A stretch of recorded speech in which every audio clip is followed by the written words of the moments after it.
Good evening, good afternoon, good night. This is one AAA podcast. That's one absolutely African American podcast. And I'm your host, the Hypocritical Cynic. And normally right now I would shout out to all my advertisers, give some love to my sponsors right here. But y'all go look in the description for them because I don't even want to tie them to my rhetoric on today's show. Straight up. That's how good of a show it is. Just like the title says, Trump wins. Trump wins. My fault. Y'all holler at me at 1AAA podcast at gmail.com for writing assistant, writing muse, speeches, life coaching. It don't matter. And then if you got the means to donate, go to Cash App and holler at me at 1AAA podcast TX. With that being said, like the title says, Trump wins. It's already set up for Trump to win, and that's what's supposed to happen. This is a whole different show. It's throwing up my whole scheme. You normally get a beginning, middle, and end with this show, but I'm going just out of order today. Haven't even showed love to my artists. Y'all see, literally on top of the world, because everybody, even on their worst days, on top of the world. One day we'll all be up under this thing. And then Broken Heart Made Me. I correlate that to if 10 great architects muster and come up with a plan to renovate just one room, when they're finished, when they're at completion, you'll still see resemblance of what that room used to be. And that's what I am. A work in progress. Yeah, like I said, Trump wins. Bold claim, accompanied with a wager. The first person that takes this wager, and we have to be able to, you cash up the money to somebody and I'm going to cash up the money to somebody so we can make sure the wager is official. We don't want, by November 2nd, we want the money in basically escrow. But I'm betting $500 right now that Trump wins, hands down, no questions asked. No questions asked. Because it's set up that way. It's just set up that way. Baseball players know you can hit the fastest fastball as far as you can, but you can't fight the curveball. And the curveball's already been thrown to us. We accepted it. This new blood really don't accept it. But we're gonna get into them a little bit later into the year, because right now we just still talking about the old regime. But Trump wins, hands down. Hands down. I really say that because it won't even be a political run. As you see, the news is not talking about any kind of political campaign from either party, even an independent. So it's already set up for nobody to be interested in voting, because really voting don't matter. It doesn't. Voting does not matter. Not even a little bit. Like I kind of mentioned a little bit before, the young blood realize voting don't matter. The young blood realizes that voting does not matter. They realize that you could vote, you could come together and vote, help everybody get to the polls and vote, and that vote will not change what's been going on for 1,000 years or 250 years, 260 years, however old the country is. They realize it. And they showing us how they feel about our parliamentary procedure.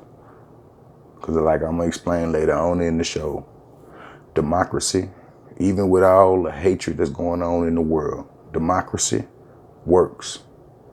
The Constitution, even with all the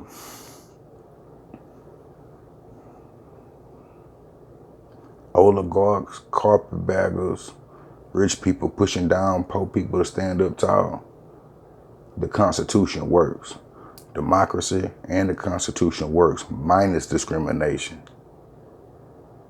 Now my generation and everybody older, we're trying to vote out discrimination.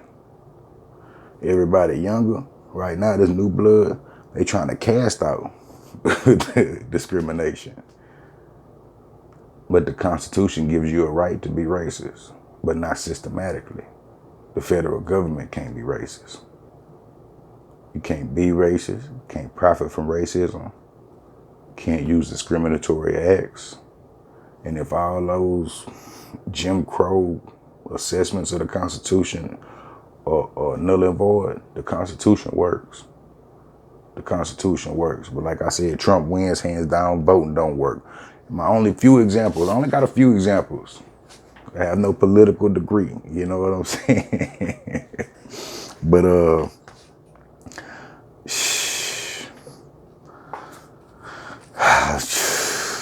I say voting don't work because we've always voted on taxes. Now, if you rich and you want poor people to pay your taxes, you voted.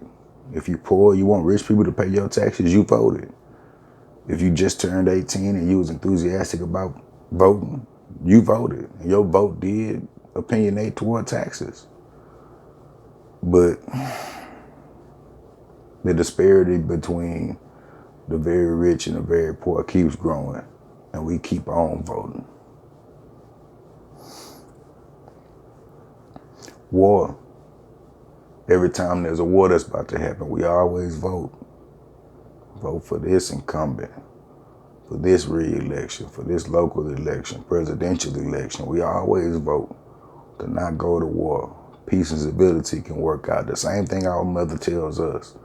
Y'all stop fighting and start talking. Reconcile, and then, that's what we try to tell our politicians. But even with a government, a cabinet, a parliament of over 1 million college hours, not 1 million hours of education, 1 million college hours, they come up with the understanding that fighting is the best answer.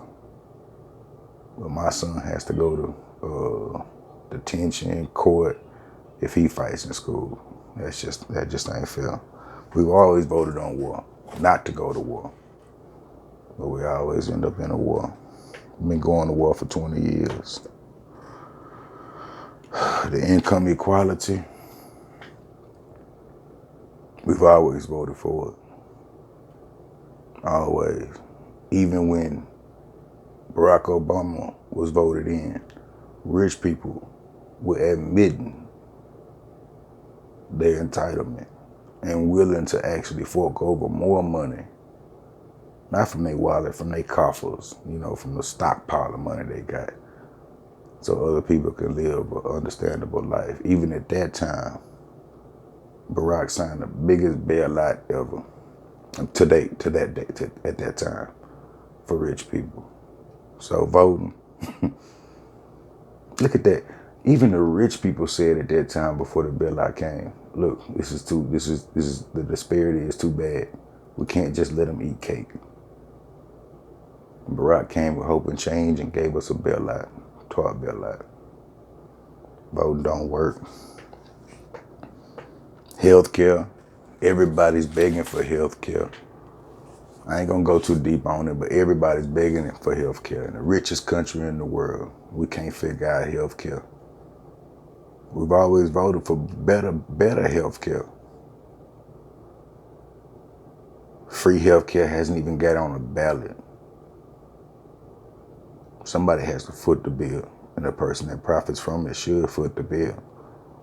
When nobody can do medical research, because a prerequisite for medical research is to be federally funded and insured and bonded. Though we pay for it. They find a loophole to make their hospital colleges so they don't pay taxes, and we still have to pay for their research. That's taxation without representation.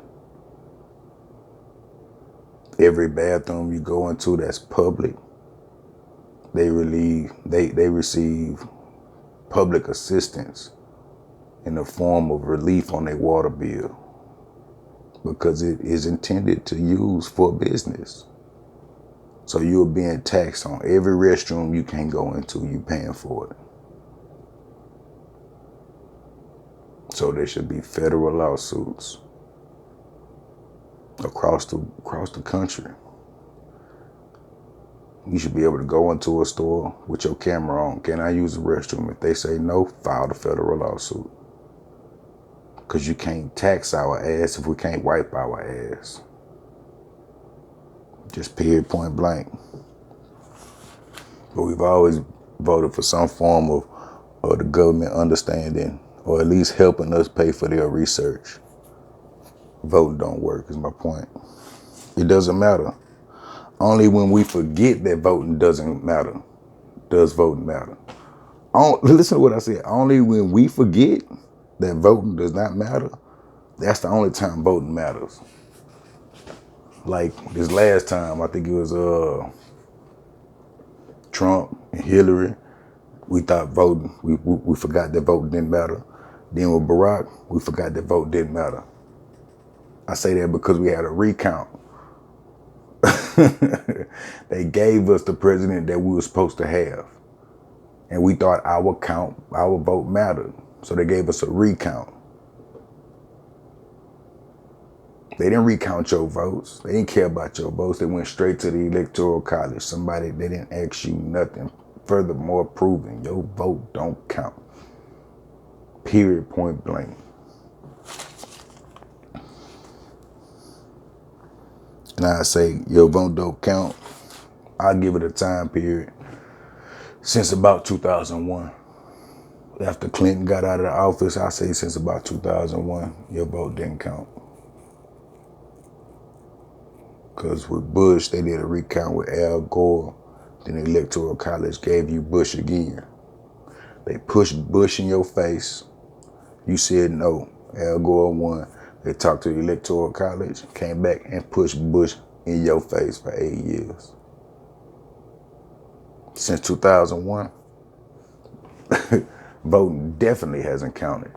Before 2001, Democrat and Republican was a forked tongue going back to the same snake. After 2001, they didn't even have to act like a snake. They didn't have to be cunning. They just put it in your face. And I'm telling you right now, they're putting it right back in your face. Trump is going to be president again, whether you like it or not. And Trump is my president because my license say Texas. Texas is in the America. American president is Trump. No disrespect to anybody who say Trump ain't their president. Trump won. Trump didn't win. They still made him win. Is my point. They're going to do that again. Since 2001, well, I say after Bush, but I'll say since 2001. After Bush was in office, man, there was a literal clown car of rejects running for president. No respectable politician even wanted the office. I mean, Congressional Hall, the Capitol, it used to be people like that ran for president, people that was in the Capitol, congressmen. Now it's people that can go to Constitution Hall. Think about it now. Biden, he a congressman. Trump, he's a congressman. You know, but what I'm saying is Pence, he's a congressman. People that had respect in the Capitol used to salivate at the opportunity to sniff the president's chair or even the vice president's chair. Now it's people that get respect at the Constitution Hall. That's an event site. Celebrities, popular people. True politicians don't even want to be president. It's a farce. The game is over.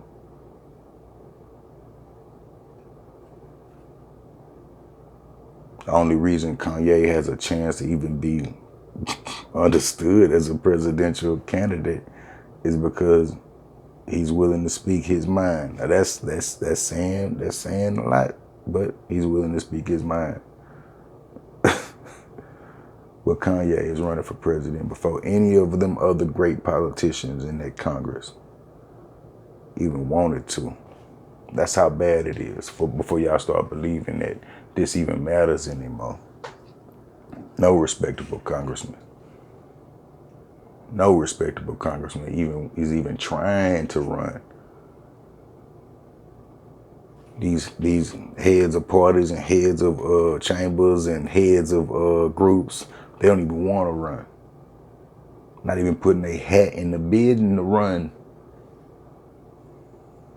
It ain't used to be like that. My example on that, Paul Ryan. Everybody know Paul Ryan quit because he said he had to go be with his family. But by his age, he was the youngest Speaker of the House. He was the youngest Speaker of the House. By his age of being the youngest Speaker of the House, by being the youngest Speaker of the House at his age, he didn't know his family.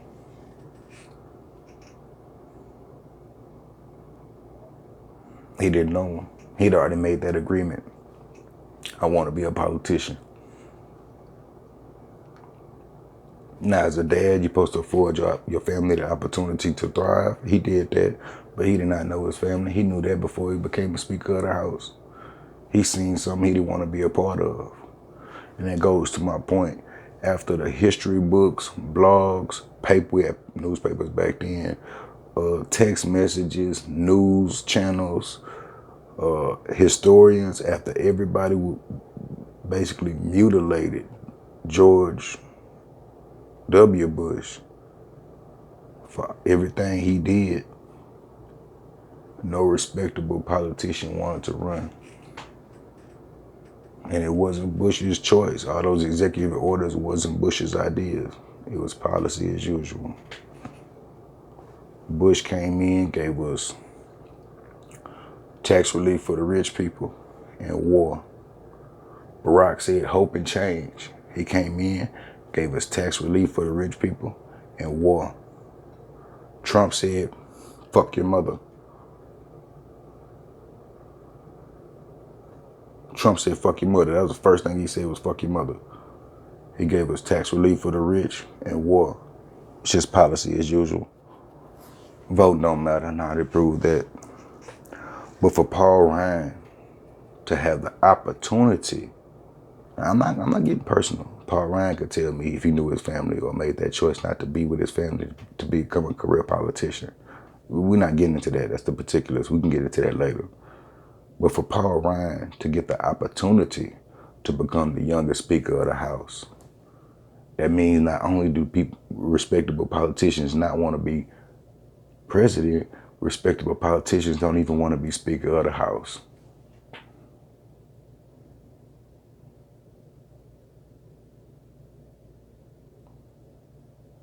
The whole parliamentary procedure as we've known it has been thrown away.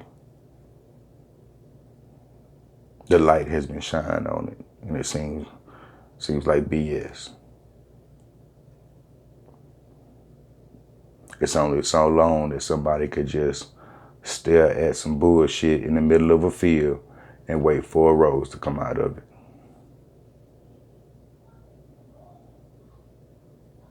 Just period, point blank. But like I say, Obama and Trump are almost the same people. Almost the same people. Almost the same people. Just a little fact, FYI, Trump and Hillary are actually related. They actually cousins. I don't see how we got past that when they actually ran against each other for the presidential election. That never came out. They actually cousins. That's just a little tidbit fact. I don't want people to get caught up in that.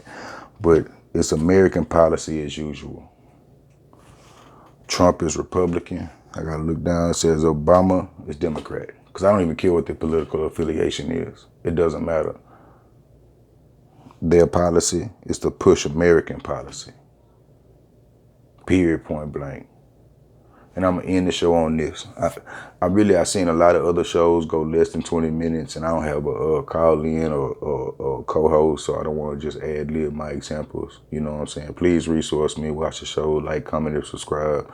I don't want to just do 35 minutes on the same thing because it get monotonous at one point. I want to hit y'all with nuggets of knowledge and cliches and adages and different things like that to stimulate your mind.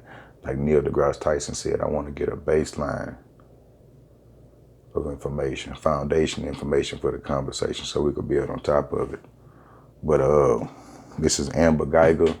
She's in jail right now for killing, I think it was a Caribbean dignitary, political official, or he was related to a political official. She's doing 5 years right now.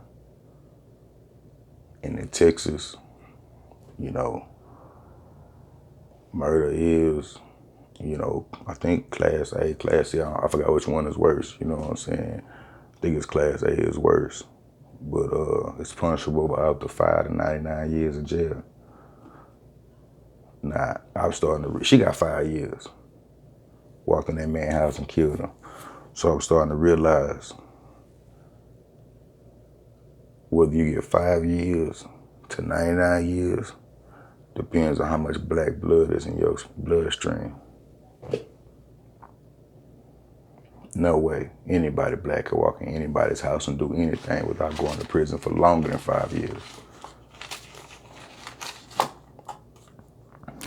But the only correlation I got for that, the bailout came and went. Us black people still in the same position.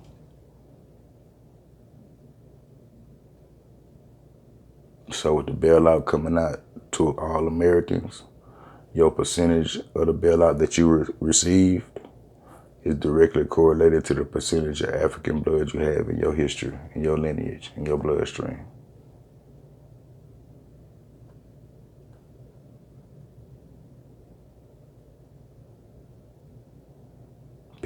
People got relief from the bailout and kept their stores open. A lot of people did. A lot of people lost their stores too. We couldn't even start a store. That brings me to reparations. T.I., shout out T.I. He had he was kind of on the right page when he was talking about the payment in perpetuity from the Lords of London, but it goes across the board. Frost Bank here in Texas, Moody Gardens here in Galveston, and King Ranch here in Texas. All of them, they made so much money off slave labor, they opened banks. They knew they couldn't even spend this money in their lifetime. They opened banks and started loaning it out.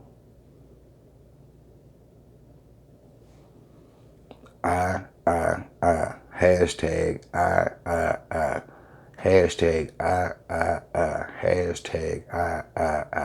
It's not World War III. World War III is coming, but hashtag I. That is interest in industry. There is no way African Americans can accept any finite payment to put a Band-Aid on a perpetual problem. The problem is perpetual. The payout needs to be perpetual. I already have it written out for anybody who needs to see it so we can implement it into federal legislature. But the main thing is the barometer, the percentage that the payout will be in perpetuity will be in direct correlation to how the country is doing. Since the country is doing bad right now, it'll be on a low spectrum of the barometer as far as the percentage that every industry pays to African Americans. Direct payments and a payment into a fund for building a foundation, acquiring land, machinery, warehouses. Direct cash payments to African Americans, and then a payment to an actual foundation that builds the foundation of African Americans in this country.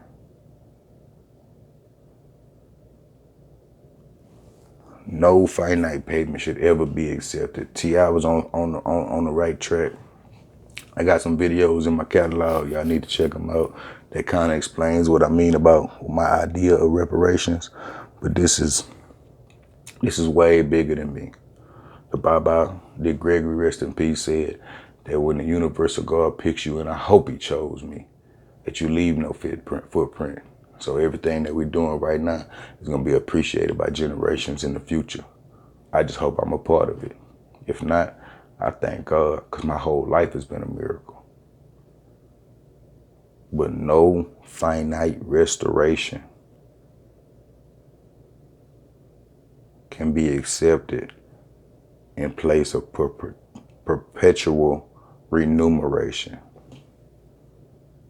No finite restoration can be accepted in the way of perpetual remuneration. The benefits and proceeds and the interest still accrued from the illicit gains of slavery still fund the foundation and future works of this country. Now see, it's only two reasons why anybody would be against reparations for African Americans. One, you have a problem with equality. You don't want to be next to black people, period. And I've never seen any white person like that, because wherever you go in the country, there's some black people right there, and we didn't design it like that. So that's a lie. It's not about equality. It's about trying to be superior over black people. So the people that's superior, that think they superior over black people, they got a problem with reparations. And the other group, it's only two. The other group actually thinks we're as vile and disgusting as white supremacists are, to actually try to be negative or violent in the way of equality. When the slaves got released, we just wanted to live. All this was going on right now, it's because we just wanted to live. Now, why would you have to ask somebody to let you live unless they are killing you?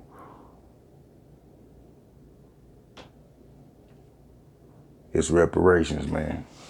A perpetuitous payout correlated directly to how the country is doing at that time. When the country is going up, like when Silicon Valley was doing well, the barometer, the payouts would have been bigger. And the only reason I say that, because my art is a harmonious balance with the world. Shout out Infodisha. Only reason I say that, because right now, if we had an across-the-board payout to African Americans, it could actually cripple this country. China has a lot of our debt. If they sell a lot of it right now, it will cripple this country. We've never done anything to want to cripple this country. But if you spin the globe and stop it, like I said in the last video, you probably gonna touch water with your fingers. But most of the time, if you spin the globe and one of your fingers land on the globe, land on land, it's war over there. It's a big war about to happen. But I made another correlation. If you spin the globe and stop it with your fingers, or let's just say all 5 of your fingers land on land, however that happens. Anywhere up under your finger, they begging for oppression to end. They begging for oppressors to end their oppression against the oppressed all over the world. All over the world. I got a few theories on that too, but before I get into 5 more shows, I'm gonna leave it at that. Trump is your president. Reparations is the only answer, and be lucky you an American. Be lucky you an American. Because it's good right now. Well, it's going to get worse. But around the world, it's even worse than it is right now. God bless you.